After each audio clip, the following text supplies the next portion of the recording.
Hello everyone, welcome back to the AeroSouls training program. In the previous video, we have walked you through the step-by-step process for getting your drone type certified as per the Drone Rules 2021. In this video, I'm going to walk you through the 9 mandatory third-party tests that DGCA requires as evidence base for your D1 application. The test that you must complete before you even file.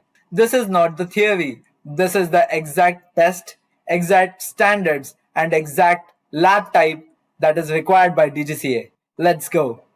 If you are a manufacturer or importer, getting type certificate for your drone from DGCA is a non-negotiable for commercial operations.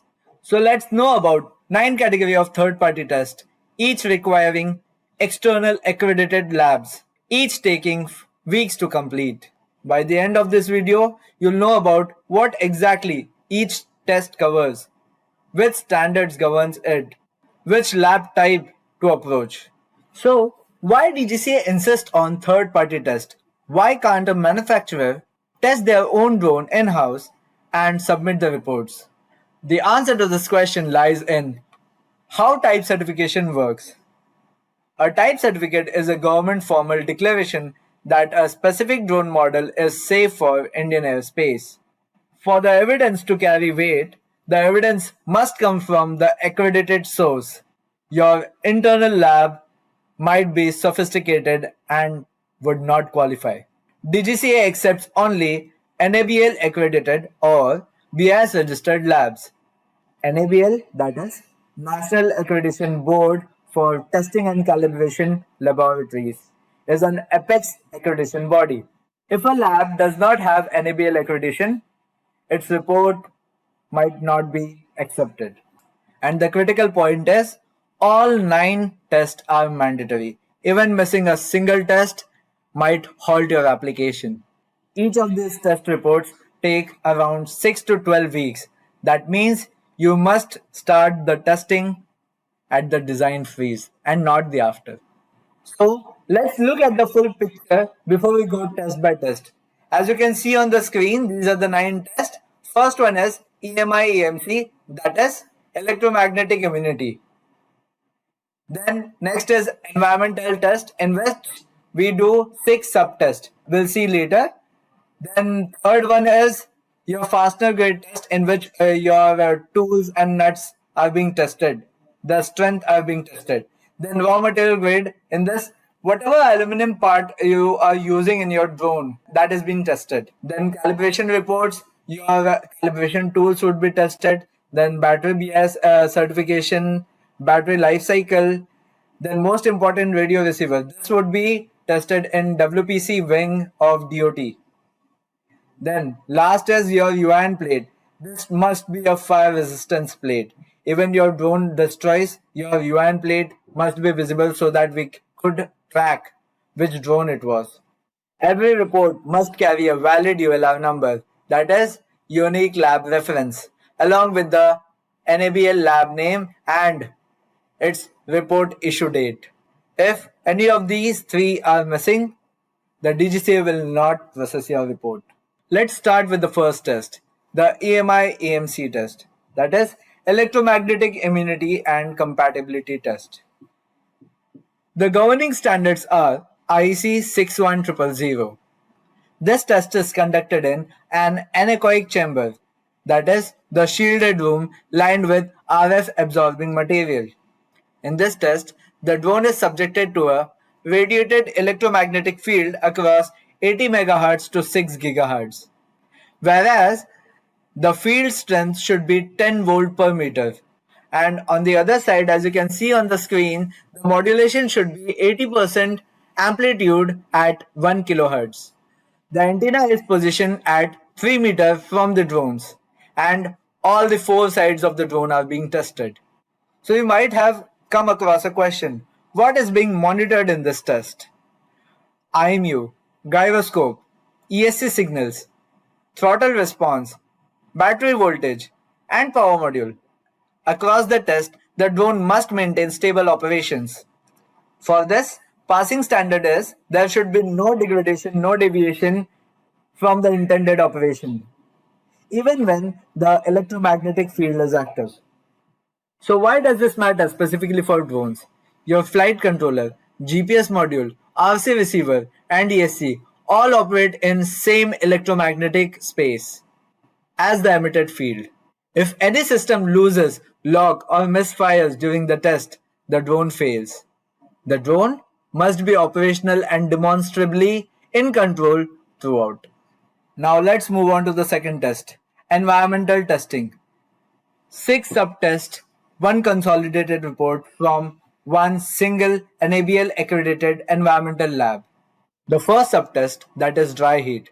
The drone is kept in a chamber at 55 degrees Celsius for 2 hours. This simulates peak Indian summer condition, that is, the summer condition at Rajasthan in the month of May. Second, that is industrial rooftop in Chennai at noon. The drone must operate normally throughout. Next, the second subtest, that is damp heat. 40 degrees Celsius with 95% relative humidity for 12 hours. This replicates the monsoon coastal condition at Kerala, Mumbai, Andaman coast. Moisture infiltration, PCB condensation, connector corrosion, all are tested. Next, the subtest number 3. The drone is kept in a chamber at minus 15 degrees Celsius for 2 hours. This addresses the high altitude operation, Ladakh, Himalayan surveys, cold chain logistics in winter. Battery chemistry, motor bearing lubricants, plastic brittleness, all these are evaluated. Next, the subtest 4, that is the shock test. The shock is given with 15 g peak acceleration, that is 15 times the acceleration of gravity, with the duration of 11 milliseconds, and this shock is given for 18 times with such acceleration. This simulates handling drops, landing impacts, transport vibrations. Structural integrity and shoulder joint resilience are the key failure modes. Next, the subtest 5 and 6, that is dust and water ingress test. The drone must have spray resistance from a 60-degree arc on all sides. Coming to the next test, that is test number 3, Fastner grade test. Every bolt, nuts or screw in your drone assembly must be tested. The lab uses optical emission spectrometry to determine the elemental composition of your fastener, and it matches your declared grade. It is not a visual inspection, it is destructive chemical analysis. Coming to the next test, the raw material grade test. This covers your aluminum structural parts, your landing gear brackets, motor mounts, arm spacers. The optical emission spectrometer technique quantifies all the 7 elements, that is carbon, silicon, manganese, phosphorus, sulfur, chromium and nickel. The alloy grade must exactly match your declared grade specification. Both the tests, that is fastener grade test and raw material grade test, must be tested in NABL accredited spectrometallurgical lab with OES capability. Not every NABL lab has this. Confirms the lab's accreditation scope before sending the samples. Coming to the next test, that is the calibration report. Every measurement tool in your manufacturing unit or quality assurance process must have your NABL accredited calibration certificate. And these tools include your vernier calipers, dial gauge, micrometer, torque wrenches, and all other instruments used to verify the dimension or assembly specification. The logic is fundamental. Even 0.5 mm error in your uncalibrated vernier caliper means every part measured with that tool could be out of tolerance. If your instruments are not calibrated, your QA data is not trustworthy. You can consider 3 non-negotiables. The calibration must be performed by NABL accredited calibration lab. Second, the certificate for all the measurement tools must be valid during the D1 filing. And this covers all the manufacturing chain, that is design verification, incoming inspection and final assembly instruments. Let's learn about the next test, that is test number 6 and 7. Both the tests are for battery. One is for battery certificate and one is for the battery life cycle. Both are very crucial. So let's start with BIS. Bureau of Indian Standard mandates that lithium polymer or lithium ion batteries sold or used in India must carry a BIS registration number under the compulsory registration scheme. This is not optional and it cannot be substituted by UL or CE certificates. If your battery doesn't have BIS registration number, the D1 application would be immediately rejected. The BIS registration number even applies if you manufacture the battery or you source it from the third party. But if you source it from the third party, you should verify the BIS certificate before you procure it. The next test, that is test number 7, battery life cycle test. The battery must retain at least 80% of the rated capacity after the full charge-discharge cycle count. The lab also tests a high C rate 30 ampere discharge test critical for drone batteries that routinely draws 20 to 40 ampere at peak. Plan for this test to take longer than others because life cycle by definition is itself a time-consuming test. That is, hundreds of charge and discharge cycles. Factor a minimum of 4 to 6 weeks alone for this test. Now, for your kind information, test 8 and test 9 both are equipment type approval. That means, first of all, in test number 8, your radio system is being tested. And where it comes to the radio system, it is tested from WPC wing of Department of Telecommunication. For wireless device in your drone, you require WPC authorization. And for 2.4 GHz ISM band devices, you can self-declare compliance from Saral Sanchar portal. In both cases, retain ETA number and RF test report in your D1 application. UN plate is your drone's identity plate, just like your vehicle's registration plate. DGCA requires it to survive a standardized flame exposure, that is, no dripping, no burning, no glowing. The test procedure for your UN plate is very precise. A 925 degrees Celsius with needle flame for exactly 30 seconds. The plate is held at 45 degrees and a tissue is held below the plate so that it could observe the fire dripping. And the passing criteria for the UN plate is no flame, no glow, no dripping after the flame is removed. Anodized aluminum plate with laser engraved text are the most reliable and successful material for this test. The reference table that you are able to see on the screen gives you everything.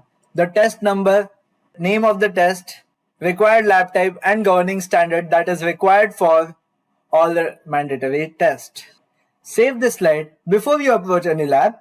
Cross-reference their NABL certificate scope against specified details listed over here. A lab accredited for mechanical testing is not automatically accredited for AMI AMC testing.